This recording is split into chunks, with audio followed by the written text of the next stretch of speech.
ओम गुरुर्ब्रह्मा गुरुर्विष्णु गुरुर्देवो महेश्वरः गुरुर्साक्षात् परं ब्रह्म तस्मै श्री गुरुवे नमः। आज की कथा कल बतलाए थे।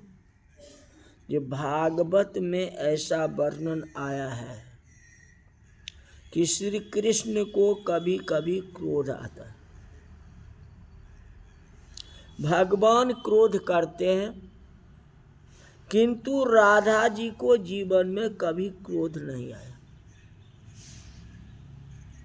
क्रोध क्या होता है यह राधा जी जानती ही नहीं है।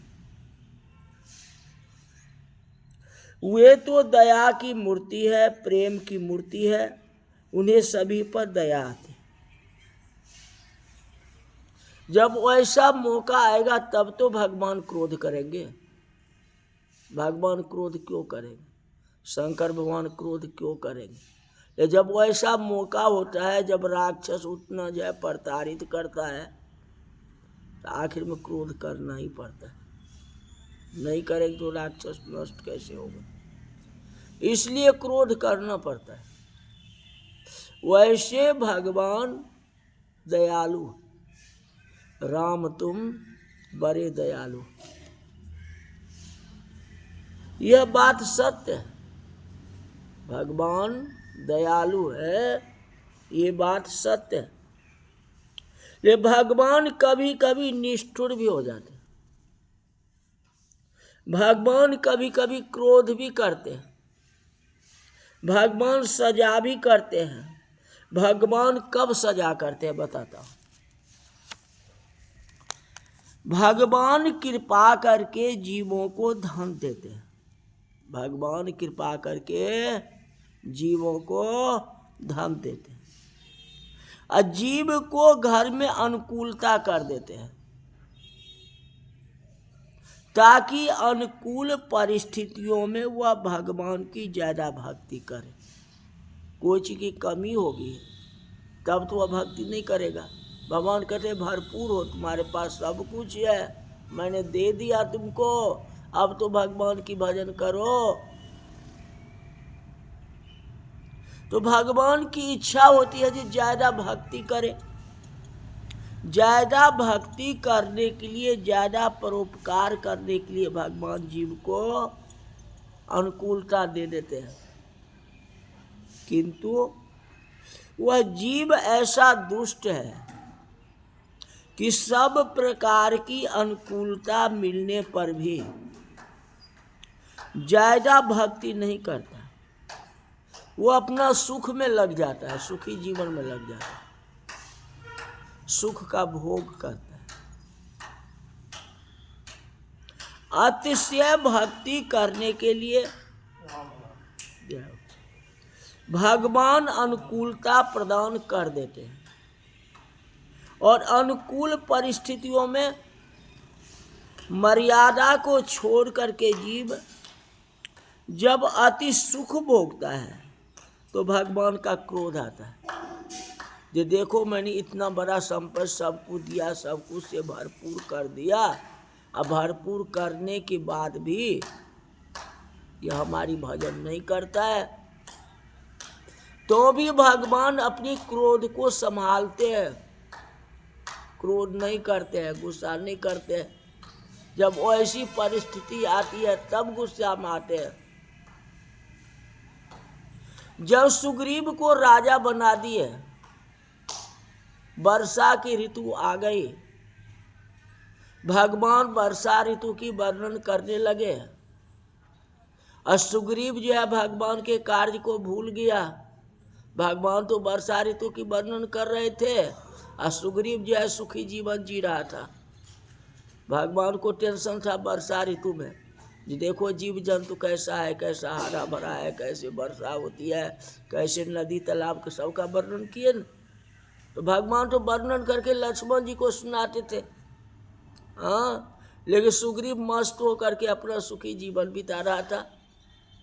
और वास्तव में सुग्रीव जो है भगवान का कार्य भूल गया। एकाएक भगवान को ध्यान हुआ, ध्यान आया। वर्षा विगत शरद ऋतु आई।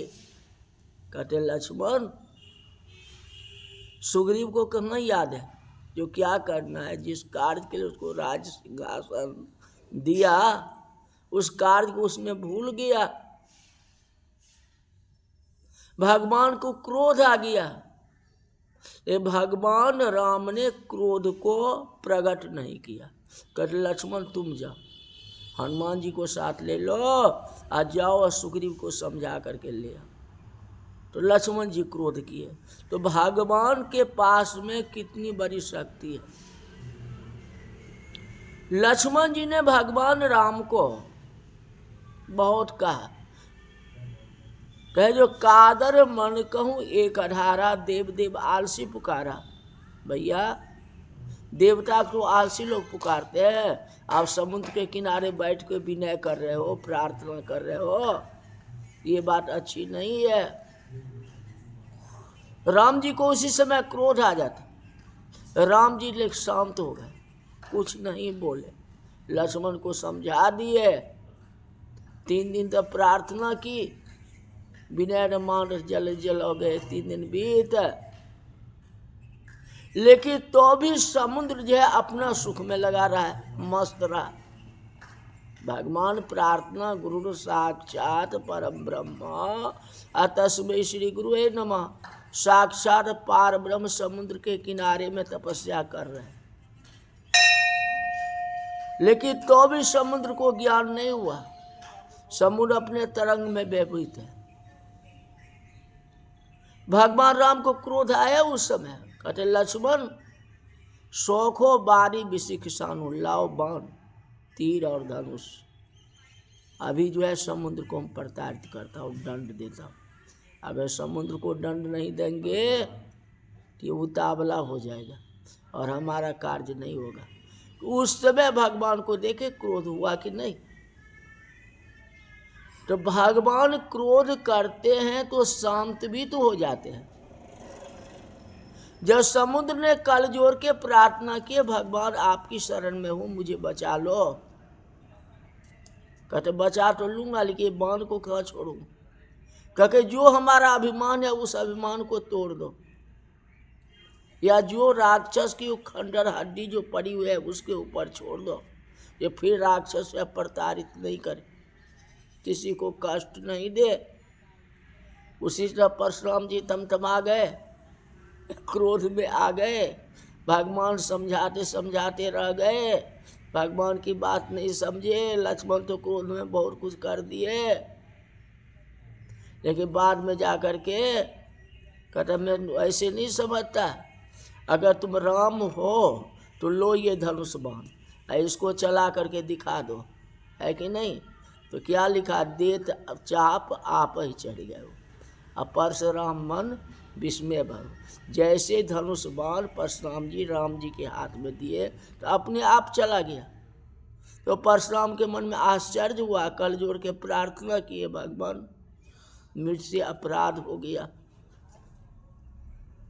तो भगवान राम ने कहा इस बाण को कहाँ चलाऊं, आप तो दे दिया, कहीं इस बाण को वहां चला दीजिए जो हमारी अभिमान है, जो आपसे भूल की, उस अभिमान को तोड़ दो, वहां चला दो उस बाण को, है कि नहीं।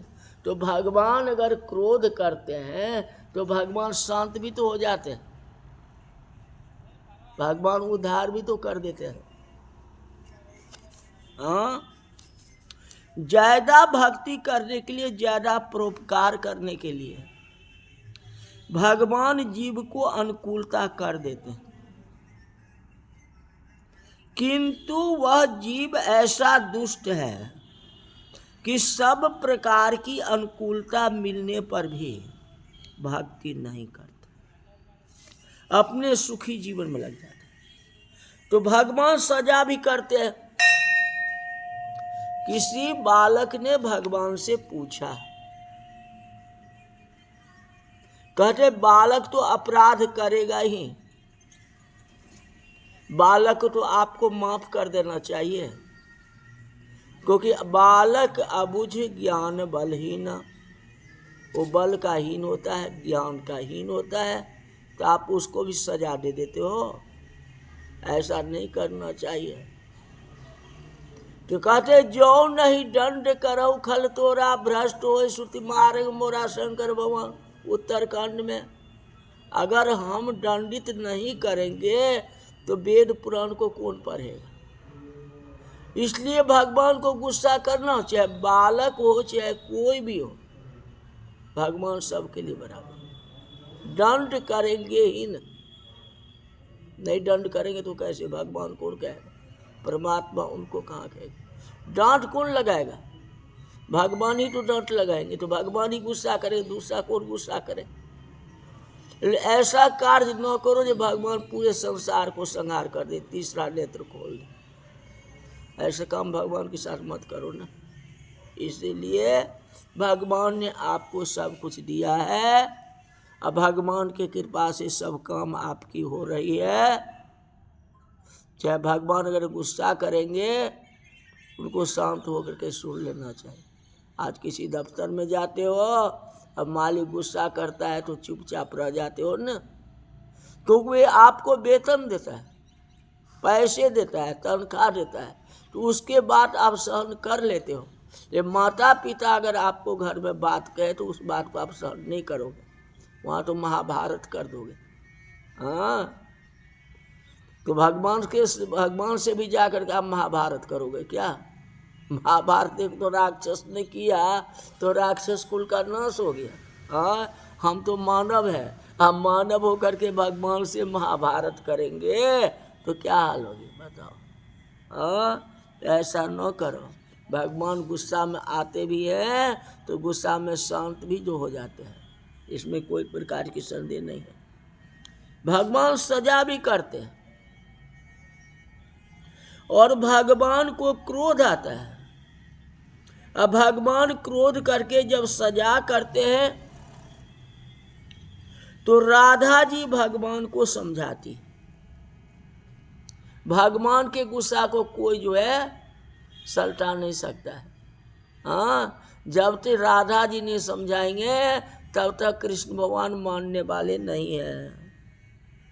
कहते क्रोध मत करो। भगवान आवेश में बोलते हैं, वह जीव दुष्ट है।